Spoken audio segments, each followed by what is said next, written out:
In this guide, I'm going to show you how to create an Instagram page for business. Before we do get into this guide, make sure to like the video and subscribe to the channel with all notifications on. It really does help the channel and it lets us know that you want more content like this. We'd greatly appreciate it. And if at any point throughout this guide you did have any questions, just ask them down in the comment section below and we could help you out further. I'm going to be doing my best to reply to every single comment down there. But begin by opening up Instagram, go into your profile and tapping those three lines up in the top right to open up your settings and activity. Go ahead and then scroll down and you need to find add account down at the very bottom. Go ahead and choose that and select create new account.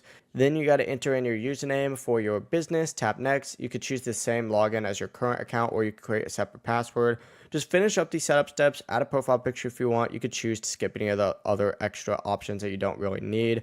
Once it's created though, you need to go ahead and make your way to your profile by selecting the profile icon down in the bottom right. Go ahead and tap the three lines up at the top right and you need to scroll down until you see account type and tools on here. This is towards the top for me since mine is technically a business account right now, but it's going to be towards the bottom if you're on a personal account. Essentially, go ahead and select account type and tools and switch this from a personal account to a professional account. You're going to need to pick the category that fits your business, select business as the account type, and then add contact info if needed. And after that setup, your Instagram business page is ready to use. You could switch between accounts anytime from your profile just by selecting the profile icon twice, just like so. It really is as simple as that. If you guys had any questions, ask them down in the comment section below and we could help you out further. I'm going to be doing my best to reply to every single comment down there. Before you do leave this guide, make sure to like the video and subscribe to the channel with all notifications on. It really does help us out and it lets us know that you want more content. Have a great rest of your day though. Peace.